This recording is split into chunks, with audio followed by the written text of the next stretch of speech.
कैसे मेरे दोस्तों, ऑनलाइन सामान बेच के पैसा कमाना ये किसका सपना नहीं हो सकता।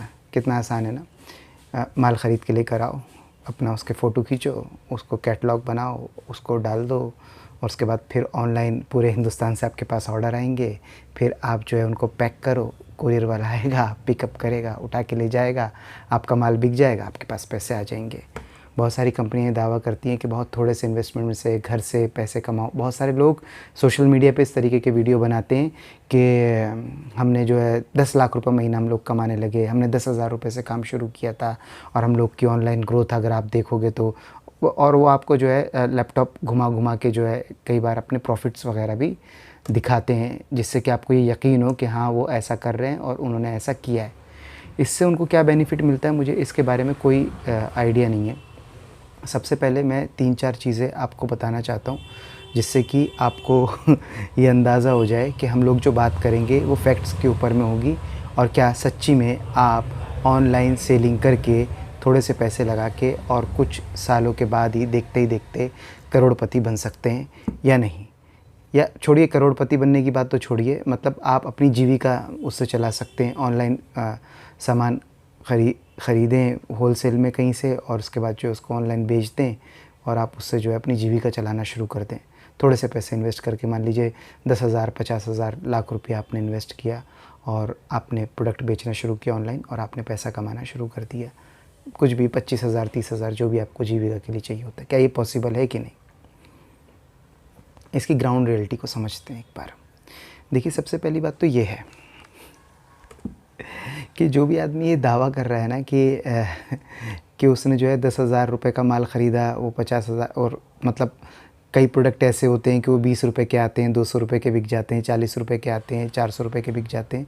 तो उस महान आदमी से ज़्यादा इंटेलिजेंट लोग पहले से ही बाज़ार के अंदर बैठे होते हैं। उन्हें पता होता है कि ये प्रोडक्ट इतने का आता है, इतना मार्जिन छोड़ता है। तो गला काट एक कंपटीशन आपको मिलने वाला है। सबसे पहले तो खेल यहाँ पर आपका शुरू होने वाला है कि आप कोई एक प्रोडक्ट चुनो। ठीक है, अब आपने एक एक्स प्रोडक्ट को चुन लिया। जब आप एक्स प्रोडक्ट को चुन लेते हो तो उसके बाद फिर खेल शुरू होता है कि आप उसके मार्केट प्राइस देखते हो कि वो कितने का। मान लीजिए आप किसी एक प्लेटफॉर्म के ऊपर में, फ्लिपकार्ट पे, अमेज़ॉन पे, मीशो पे, कहीं पर आप बेचना चाहते हैं, तो आप देखेंगे कि उस पर वो बिक कितने का रहा है। फिर उसके बाद आप जो है उसके लिए कहाँ पर ये प्रोडक्ट मिलेगा आपको, आप उसके लिए जो है मैन्युफैक्चरर, डीलर, होलसेलर उसको ढूंढते हो। फिर आप उस जगह पर पहुंचते हो जहाँ पर आपको ऐसे भाव में चीज़ मिल जाए जो कि आप मार्केट रेट के ऊपर में उसको बेच पाओ, या मार्केट रेट से थोड़ा 10-5 रुपये सस्ता बेच के लोगों को अट्रैक्ट कर पाओ कि आप इसको बेच सकते हो।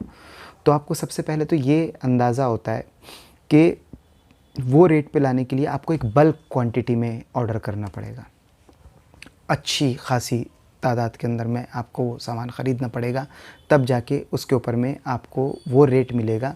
अदरवाइज़ आप क्या होता है, आप कोई लोग सोचते हैं कि जाने अनजाने में मैं टी-शर्ट्स ख़रीद लूँगा, मैं ये ख़रीद लूँगा, मैं जूता ख़रीद लूँगा, मैं चप्पल ख़रीद लूँगा, मैं चला जाऊँगा, मैं ऑनलाइन बेच दूँगा, और वो जाके जो है 10-20-50,000 रुपये का सामान ख़रीद के लेकर आ जाते हैं। तो कई बार तो उनका तो रेट ही जो कम्पिटिटिव मार्केट है उससे मैच नहीं कर रहा होता, तो उनको ऑर्डर नहीं आते। फिर वो लोग ये सवाल पूछने लगते हैं कि मेरे ऑर्डर नहीं आ रहा है, मैं ऑर्डर कैसे इंक्रीज़ करूँ। तो फिर वो लोग उनको तरह तरह के आइडिये बताने लगते हैं। लेकिन मेन चक्कर भाव का है। भाव वहीं पर सेट होंगे जहाँ से आपने उसको परचेज़ किया है प्रोडक्ट को।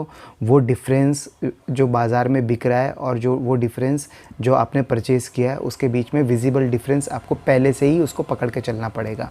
तो आमतौर पे इस तरीके के रेट में चीज़ को लाने के लिए आपको एक बल्क ऑर्डर करना पड़ता है। जब आप बल्क ऑर्डर करते हैं, तो जब बहुत सारी क्वांटिटी के अंदर में आप कोई सामान ख़रीदते हैं, तो होता क्या है कि अब आप कम्पिटिटिव रेट के अंदर आ गए। तो अब आप उसको अपने जो सामान है, वो जो कैटलॉग आपने बनाया है, उसको आप अपने जो प्लेटफॉर्म है उनके ऊपर में अपलोड कर देते हैं। यहाँ पर आपको असली ऑनलाइन सेलिंग का खेल समझ में आना शुरू होगा। इसमें होता क्या है, मान लीजिए आपने अपना ऑनलाइन सेलिंग के लिए कैटलॉग अपलोड कर दिया और आपका प्राइस जो है एकदम कम्पिटिटिव है। आपने देखा कि वो जो भाव है उससे आपने 5 रुपये सस्ता ही आपने भी लिस्ट कर दिया और सेम क्वालिटी का आपका प्रोडक्ट है। आप आखिरकार बल्क के अंदर में कैसे भी करके इन्वेस्टमेंट करके तैयार कर लिया था आपने अपने आप को कि ये तो मेरे को यही काम करना है, इजी काम है। अब खेल यहाँ पर शुरू होता है कि जो प्रोडक्ट आपको ऑर्डर आया, प्रोडक्ट ग्राहक के पास गया, ग्राहक को वो प्रोडक्ट अच्छा लगा। हिंदुस्तान में आमतौर पे, हिंदुस्तान में क्या है तो वर्ल्ड वाइड है कि आमतौर पे ग्राहक का नेचर ऐसा होता है कि अगर उसको प्रोडक्ट अच्छा लगा तो वो उसके ऊपर में कोई तरीके का रिएक्शन नहीं देता, मतलब ना वो उसको रेटिंग देता, ना वो उस पर कमेंट करता। और या कई बार अगर उनको असिस्ट करके ये प्लेटफॉर्म जो है मीशो वगैरह पूछते हैं कि आप इनको क्या रेटिंग देना चाहते हैं, तो वो बड़े मरे मन से 3 स्टार दे देता है कि हाँ गुड ओके, छोटा मोटा कमेंट रख देता है। लेकिन यही चीज़ जो है उस सेलर के लिए जानलेवा हो जाती है, क्योंकि उसके स्टार रेटिंग डाउन होने लगती है। स्टार रेटिंग डाउन होने लगती है तो जो दूसरे ग्राहक हैं वो सोचते हैं कि ये प्रोडक्ट ख़राब है, क्योंकि अल्टरनेट ज़्यादा स्टार रेटिंग के प्रोडक्ट उसके लिए अब एक कम्पिटिटिव प्राइस एक चीज़ हो गई, अब ये स्टार रेटिंग, अब इसको इम्प्रूव करने के लिए फिर एक तरीके का और मार्केटिंग गिमिक लगता है, आपके ऑर्डर कम होने लगते हैं। फिर आपको लगता है कि यार ऑर्डर तो अभी मेरे मतलब रेटिंग कम हो गई है और मैं गिमिक लगा रहा हूँ, तो आपका बहुत सारा इन्वेस्टमेंट उस स्टार रेटिंग को ठीक करने के अंदर में खर्च होने लगता है। ये मार्जिन में आपने जोड़ा नहीं था। फिर एक दूसरा खेल शुरू हो जाता है। फिर उसके बाद क्या होता है, मान लीजिए आपने उस रेटिंग को भी अब इम्प्रूव कर लिया, अब भी आपको ऑर्डर इंक्रीज़ नहीं हो रहा है, तो अब आपको क्या करना पड़ता है, इन्हीं प्लेटफॉर्म पर आपको ऐड रन करने पड़ते, ऐड चलाने पड़ते। तो ऐड चलाते तो पता लगता है एक ऑर्डर पे वो कॉस्ट नहीं आ रही जो आपने प्रॉफिट मार्जिन रखा है। फिर बहरहाल आपको लेकिन शुरू में लगता है कि यार एक बार जो है इंगेजमेंट बन जाएगी, एक बार अब प्रोडक्ट ऊपर आ जाएगा मेरा तो काफ़ी अच्छा हो जाएगा मेरे लिए, फिर जो है मैं मज़े ले लूँगा ज़िंदगी के। तो एक बार का ख़र्चा है, कोई बात नहीं, 3-4 साइकिल जो है इस तरीके से नो प्रॉफिट नो लॉस में घुमा देते हैं या थोड़ा बहुत लॉस ले लेते हैं। नए नए धंधे के अंदर तो ये होता ही है। फिर आप ऐड छोड़ते हैं, फिर उसके बाद आपको कुछ ऑर्डर आते हैं। यहाँ पर एक चीज़ और होती है, ऑर्डर चले गए, पब्लिक ने रख लिए, उसको अच्छा लगा, उसने कोई स्टार आपको दिया भी नहीं, कुछ अप्रिशिएट नहीं किया, उसको प्रोडक्ट ख़राब लगा। एक तो सबसे पहले तो आके आपको 1 स्टार दे के जाएगा, दूसरा एक बहुत ही घटिया आपके उस पर वो कमेंट भी करके जाएगा, बहुत बेकार बहुत बेकार। तीसरा वो उस प्रोडक्ट को रिटर्न कर देगा, आपको वापस भेज देगा। रिटर्न के अंदर में ऑलरेडी इतने मतलब कई बार तो उतना मार्जिन नहीं होता जितना रिटर्न चार्जेस होता है, जो आपने जोड़ा ही नहीं था। अब आपके रिटर्न चार्जेस ऐड हो जाते हैं इसके अंदर। तो यानी कि आपको लगा कि आपने एक कम्पिटिटिव प्राइस के अंदर में माल बाज़ार से उठा लिया है, ठीक है, लेकिन जब और आपने मार्जिन रख के, मतलब आदमी ऐसे सोचता है 10-20%, मैंने 20% 30% मार्जिन रख लिया है, अब तो ये तो मोर देन इनफ हो गया। फिर आपको पता लगता है कि नहीं, इसके अंदर में एडवर्टाइजिंग की कॉस्ट आपको जोड़नी है, इसके अंदर रिटर्न की कॉस्ट आपको जोड़नी है, पैकेजिंग की कॉस्ट जोड़नी है, रेंट जोड़ना है। ये सब जोड़ने के बाद में फिर आपको अपना प्रॉफिट जोड़ना है, फिर उसके बाद में उस प्रोडक्ट को लिस्ट करना है। ये उसका एग्जैक्टली सही प्राइस है, कितना उसके अंदर में रिटर्न वापस आ रहा है। आपको जब साइकिल आप घुमाते हैं तब आपको पता लगता है कि माल आपने अभी भी कम्पिटिटिव प्राइस में उठाया ही नहीं है। फिर आपको स्टॉक, तो आप बल्क लेके फंसे हुए हैं, बैठे हुए हैं, अब आपको क्या करना है, क्या करेंगे आप, इतना सारा माल है तो ये तो कम्पिटिटिव प्राइस में आपने उठाया भी नहीं है, और इसके तो रिटर्न्स भी 5, 7, 8, 10%, 12% रिटर्न है, वो आपने जोड़े नहीं। इसके तो ऑर्डर भी तब आ रहे हैं जब आप ऐड रन कर रहे हैं, वो तो आपने जोड़ा नहीं। अब आप कुछ सारे प्लेटफॉर्म तो ऐसे हैं जो आपको रेट भी अब इंक्रीज़ नहीं करने देंगे, जिसमें आपने लिस्टिंग कर दी है, वो कहेंगे नहीं ये रेट घटाना है तो घटा लो, बढ़ा नहीं सकते आप। तो आप पूरे तरीके से एक तरीके से चौक हो जाते हैं। फिर आप सोचते हैं कि यार कुछ पैसा आएगा तो आप सेल वेल में डिस्काउंट करके उसको माल को निकाल देते हैं। आमतौर पे जितनी भी ऑनलाइन सेलिंग कंपनियां हैं, ये इसमें आपको ये चीज़ समझनी पड़ेगी। मैं जो आपको आगाह करना चाहता हूँ, ये चीज़ आपको बहुत बेहतर तरीके से समझनी पड़ेगी। इनमें से कोई भी कंपनी सेलर फ्रेंडली नहीं है, ये आपका माल बेचने के लिए धंधा नहीं कर रहा है। ये बहुत सारा क्राउड इनके पास आ जाए, ये एक तरीके के सोशल मीडिया प्लेटफॉर्म ही है, आप इनको समझिए। इनका मुख्य मकसद जो है फेसबुक, यूट्यूब, इसी की तरीके से बहुत सारा फुटफॉल जनरेट करना है कि इनके पास बहुत सारे लोग आ जाएं। इंडिविजुअल सेलर इनके रडार में है ही नहीं। वो तो एक लालच है कि मैं ऐसे आसानी से सामान को बेच सकता हूँ, तो बहुत सारे लोग ऑनलाइन धंधे के अंदर में आ जाते हैं। लेकिन इसके अंदर में भी टिकेगा वही जो मैन्युफैक्चरर है या जिसके पास में इतना मात्रा है कि वो जो है इतना क्वांटिटी और इतना कम्पिटिटिव रेट बाज़ार के अंदर में उठा लेता है कि वो गला काट कंपटीशन को फेस करके चीरता हुआ आगे निकल सकता है। और ये बात कहना कि 10,000 रुपये से या 50,000 रुपये से और 20,000 रुपये से ये काम हो सकता है, तो नहीं, ये वैसे आपके जो है ख़राब होने के चांसेस ज़्यादा हैं अगर आपने बहुत ज़्यादा कॉशियस नहीं लिया। इन लोगों का मुख्य मकसद ये है कि जब ये बहुत सारा फुटफॉल जनरेट कर लेते हैं तो अपनी एक लॉजिस्टिक कंपनी खोलते हैं। वो लॉजिस्टिक कंपनी को ये अपने जो डिलीवरी के ऑर्डर हैं वो देते हैं। वो लॉजिस्टिक कंपनी प्रॉफिट में होती है इनकी। जो ये आप ऐड रन करते हैं इनकी, वो ऐड कंपनी इनकी प्रॉफिट के अंदर होती है क्योंकि बहुत सारे लोग आ रहे हैं। ये सेलर फ्रेंडली नहीं होते। ये परचेज़ जो बायर है, बायर आएगा इसीलिए क्योंकि बहुत सारे लोगों को अपनी इन्वेंट्री खाली करनी होती है, क्योंकि उन्होंने जो है क्या कहते हैं वो स्टक हो रही है। वो उससे अच्छा ये तो कम से कम पैसा खुलेगा और अगली बार जब वो दोबारा परचेजिंग करेंगे तो सोचते हैं होशियारी से करेंगे। तो इन्वेंट्री खाली के अंदर जो बड़े बड़े डिस्काउंट खड़े करते हैं वो, तो उससे ये बेनिफिट होता है कि ग्राहक को सस्ते दामों पे मिलता है। तो ये ग्राहकों के लिए बहुत फ्रेंडली है। ग्राहक कहेगा ख़राब है तो ये रिटर्न कर दे, फ़ौरन जो है रिटर्न जनरेट कर देंगे। क्योंकि एक्चुअली अगर आप बहुत ध्यान से देखेंगे तो इनके पैसे उस तरह से लगे हुए ही नहीं हैं। आप ये समझिए कि एक बहुत बड़ी कंपनी है, कोई एक कंपनी है, मैं किसी का भी नाम नहीं ले रहा, लेकिन कोई भी एक कंपनी है, उसके पास लाखों सेलर हैं। लाखों सेलरों ने लाखों करोड़ रुपए का माल जो है अपने अपने गोडाउन के अंदर, अपने अपने इन्वेंट्री के अंदर में पहले से ख़रीद के रखा हुआ है। उन्होंने अपने कैटलॉग खुद बनाए, उन्होंने अपने फ़ोटो शूट कराए, उन्होंने अपने मॉडल के साथ में शूट किया है, वो उसको एडवर्टाइज़ कर रहे हैं, उन्होंने उसके ऊपर में वो डाला हुआ है, ग्राहकों के लिए है। तो गले की मुंडी इन्हीं लोगों की हाथ में, क्योंकि इनका पैसा कहीं ना कहीं फंसा हुआ है, चौकट है, और इनको ये माल जो है बेचना है। तो यहाँ पर बायर को इस भयंकर ये जो कंपटीशन पैदा होता है उसको, इसके अंदर में बहुत ज़बरदस्त कई बार बेनिफिट मिलता है, और उस बेनिफिट से फुटफॉल बनती है, और उस फुटफॉल से ये जो कंपनियां हैं इनको प्रॉफिट बनता है। ये जो इनकी मूल कंपनी होती है आमतौर पे लॉस में होती है, लेकिन जो इनकी जो अल्टरनेट कंपनियां जो इन्होंने खड़ी की होती हैं ये प्रॉफिट के अंदर होती हैं। इनको ये फुटफॉल से इस प्रॉफिट कमा लेती हैं। जो इनकी लॉजिस्टिक कंपनी है, जो इनकी ऐड कंपनी है, जो, तो ये इस तरीके से इनका बिज़नेस रन होता है।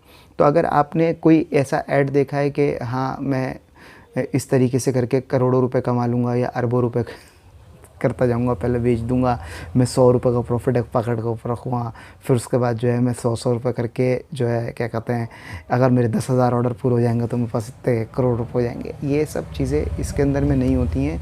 बड़ा ही सेंसिटिव काम है और बड़ा ही सलीके से और बड़ा ही समझ के साथ करने का काम है। बहुत मुश्किल काम है। इसके ऊपर में पूरा का पूरा, अगर आप ये करने की सोच रहे हैं तो पूरा का पूरा इसके ऊपर में आप रिसर्च कीजिए। पूरा का पूरा सारा का सारा A to Z, ए से लेके Z तक के सारे ये प्राइस लिस्टिंग करने में ही बहुत सारे लोग जो है लॉस खा जाते हैं। मुझे आज तक इसका कोई डाटा अवेलेबल नहीं है, लेकिन मैं 100% श्योर हूँ कि 97-95% जो है ना सेलर आते और जाते रहते होंगे। इसके ऊपर में 5-10% सेलर ऐसे होंगे जो बहुत मजबूत और रीढ़ के और पुराने व्यापारी भी हैं। मान लीजिए कोई सदर बाज़ार का पहले से ही होल सेलर है, या फिर कोई ऐसे बाज़ार का क्रॉफर्ड मार्केट का कोई सेलर है, तो यकीनन वो तो पहले से ही मजबूत है, वो धंधे को समझता है, बिज़नेस जानता है, और आप उसी से ख़रीद के वो ख़ुद भी बेच रहा हो और आप भी बेच रहे हो, तो आप तो उसके कंपटीशन में हो ही नहीं ना। आप कैसे उसके कंपटीशन में आ जाओगे? या फिर कोई मैन्युफैक्चरर है, वो डायरेक्ट जो है ऑनलाइन प्लेटफॉर्म के ऊपर में सेलिंग कर रहा है, वो कोई एक बड़ा प्रोडक्ट बल्क के अंदर में बनाता ही है और उससे आप प्रोडक्ट ख़रीद रहे हो, तो वो अपना मार्जिन रख के आपको दे रहा है, तो आप आगे बेच रहे हो। तो ये उसी प्लेटफॉर्म के ऊपर में वो भी है, उसी प्लेटफॉर्म के ऊपर में आप भी हो, तो आपका कंपटीशन वहाँ पर खड़ा हो जाएगा। तो ये सब चीज़ों को, इसकी सेंसिटिविटी को समझना और थोड़े से पैसों से ये समझना कि मैं ये बेच लूँगा, मैं कर लूँगा, मुझसे हो जाएगा, तो इतना आसान खेल नहीं है। आमतौर पे प्राइस लिस्टिंग के टाइम पर जो है लोग सेंसिटिव नहीं होते और शुरू में घाटा खा जाते हैं। हाँ, अगर आप पूरे कॉशियस रह के, पूरी समझदारी से और बड़े ही फूँक के कदम उठाते हैं, तो 5% पॉसिबिलिटी है कि आप जो है ये काम करके और कामयाबी की राह पकड़ सकते हैं। लेकिन छोटा इन्वेस्टमेंट तो किसी भी हालत में नहीं होगा। अगर आपके पास में बैकअप और उसका बैकअप नहीं है तो ये आप मेरी राय में तो आप ट्राई भी मत कीजिए।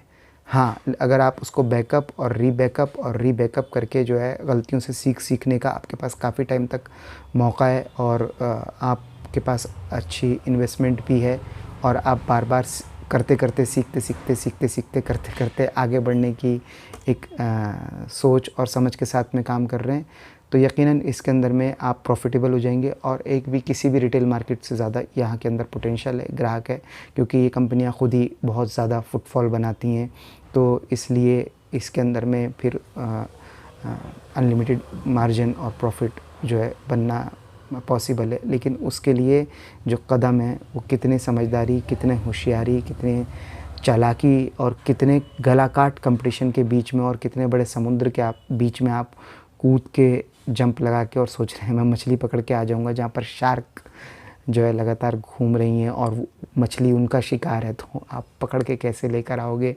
शार्क आपको भी चबा के खा सकती है।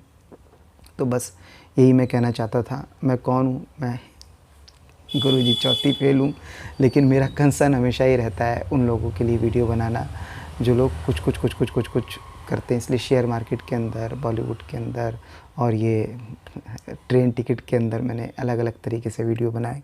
और ये वीडियो जो है ऑनलाइन सेलिंग का आजकल बहुत लोगों के अंदर में क्रेज़ बढ़ रहा है, और लगातार रील वगैरह देख रहे हैं।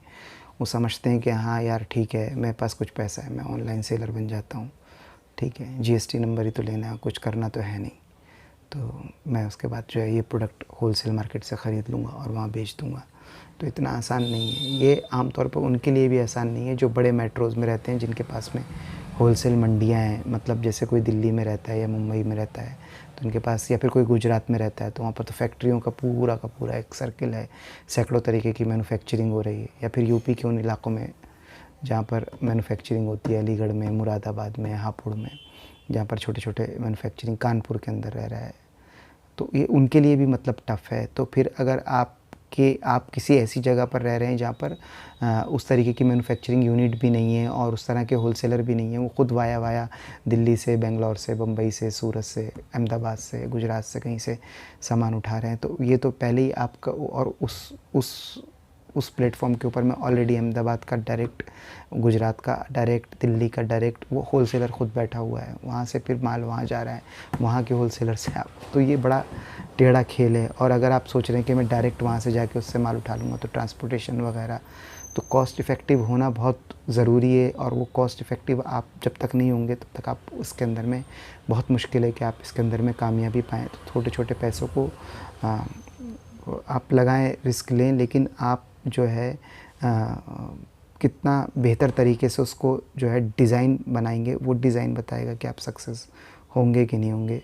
मेरी राय में तो छोटे इन्वेस्टमेंट से काम आप ना ही शुरू करें तो बेहतर है। इससे बढ़िया ये है कि आप लोकल बाज़ार के अंदर में सीधा मतलब पटरी लगा के, शॉप खोल के, और सीधा अगर आपके कांटेक्ट में है तो सीधा होलसेलर से उठा के बेचे, आपको इमीडिएट तुरंत दान आएगा। इसके अंदर एक गेम और होता है। फॉर एग्ज़ाम्पल आपने 50-60 हज़ार रुपये का माल ले लिया, अब स्टॉक रखा आपके पास 10-10 करके 5-5 हज़ार रुपये का माल आपका निकलना शुरू हुआ। ये निकल रहा है, कितना रिटर्न आएगा आपको मालूम नहीं। इनकी रिटर्न पॉलिसी होती है, पहले तो डिलीवरी लॉजिस्टिक कितना टाइम लेगा, 6 दिन, 8 दिन, 5 दिन, 4 दिन वो डिलीवर होगा। फिर उसके बाद में चलिए हम ये जो कहते हैं नेक्स्ट डे डिलीवरी अमेज़ॉन वगैरह कराते हैं, तो वो तो कहते हैं हमारे वेयर हाउस में माल छोड़ दो, और नहीं तो फिर वही 5-7 दिन वो जो उसको डिलीवरी का प्रोसेस है वो पूरा करेगा। फिर उसके बाद ग्राहक के पास जब पहुंचेगा तो ग्राहक के पास में जो 5-7 दिन का जो रिटर्न का टाइम है वो पूरा करेगा। उसके बाद में फिर मतलब 15-20 दिन के बाद तो ये एक साइकिल आएगी कि आपके हाथ में जो आपने 1 तारीख को सामान बेचा था उसकी पेमेंट 20 तारीख को आएगी। अब इसमें कितने रिटर्न आ जाएंगे, सारा पैसा तो उन्हीं के पोर्टल के ऊपर में जाके ब्लॉक होता चला जाएगा। अब इसके अंदर में मान लीजिए आपने 100 चीज़ें बेची थी और आपके 20 रिटर्न आ गए, रेटिंग ख़राब हो गई, आपका अकाउंट ब्लॉक हो गया, तो अब वो तो जो रिटर्न आ गए वो रिटर्न आ गए। अब उनको आप रीसेल करेंगे तो इनका फिर 20 दिन की साइकिल के अंदर में वो चले जाते हैं। रिटर्न के अंदर में भी बहुत ऐसा नहीं है कि आपने जो चीज़ भेजी थी वही आपको रिटर्न आ जाएगी। वो एक रिस्क बहुत ख़तरनाक बना रहता है। हो सकता है उसकी वो आधी चीज़ वापस आए, आधी चोरी हो जाए, हो सकता है वो टूट के वापस आए, और हो सकता है वो चीज़ ही वापस ना आए, आप भेजेंगे कद्दू और आ जाए टमाटर। ये सब चीज़ें, फिर आप कंप्लेंट डालिए, ये डालिए, वो डालिए, और सेलर फ्रेंडली तो ये सब पोर्टल है ही नहीं। तो आप भले ही कोशिश कीजिए, लेकिन ये सारे के सारे रिस्क फैक्टर को समझ के फिर आप कोशिश कीजिए। और मेरे हिसाब से अगर आप छोटे शहरों में या ऐसी जगहों पर रहते हैं जहाँ पर जो है, तो आप लोकल मार्केट के अंदर में ही कुछ सामान यहाँ से होलसेलर से उठा के उसको बेचने की कोशिश कीजिए। उसमें इमीडिएट, मतलब अभी माल बिक गया तो हो गया, और आप वहाँ पे बोल भी सकते हैं नो रिटर्न। एक्सचेंज कर सकता हूँ मैं, बदलूँगा नहीं, बिका हुआ माल वापस नहीं होगा। लिख के भी लगा सकते हैं, या फिर आप वापस भी ले सकते हैं और उसको दोबारा फिर बेच भी सकते हैं। तो आप कम से कम, आपके पीस आपके हाथ में है, तो आपको पता है कि ये मुझसे लेके गया था। आप ऐसे झाड़ के हाथ में देख सकते हो अपना प्रोडक्ट, हाँ क्या ये ख़राब करके नहीं लाया है, मैं वापस रख लेता हूँ, इसको दूसरा दे देता हूँ, या इसको इसके पैसे लौटा देता हूँ, ये मैं दोबारा बेच दूँगा। लेकिन वहाँ जो रिटर्न है वो आपके हाथ में नहीं है, वो ग्राहक ने घर के अंदर में उसका क्या हाल किया है, या रास्ते में आपके कुरियर पार्टनर ने उसका क्या हाल किया, आपको कुछ उसका अंदाज़ा नहीं है। वो तो जब आपके पास पहुँचेगा तब उसका अंदाज़ा आपको होगा। तो इसलिए मेरे भाइयों, सावधानी, हाँ सावधानी से जो भी करिए सोच समझ के कीजिए। और गुरुजी चौथी फेल को सुनते रहिए, चैनल सब्सक्राइब कीजिए। मैं इस तरीके के वीडियो बनाता रहता हूँ और आपको इन्फॉर्मेशन देता रहता हूँ कि ये क्या क्या चीज़ों में पैसा बन सकता है, और क्या क्या चीज़ों में रातों रात करोड़पति बनने के जो लोग ख्वाब देख रहे हैं, उनकी असलियत दरअसल होती क्या है। आमतौर पर तो मैं फोकस तो मेरा वहीं पर रहता है, लेकिन मैं हमेशा ये बात भी बोलता हूँ कि एक पॉसिबिलिटी हमेशा बनी रहती है, लेकिन अगर हम लोग सजग, होशियार और तर्कशील हैं तो वो पॉसिबिलिटी उन्हीं लोगों के लिए होती है। बाय।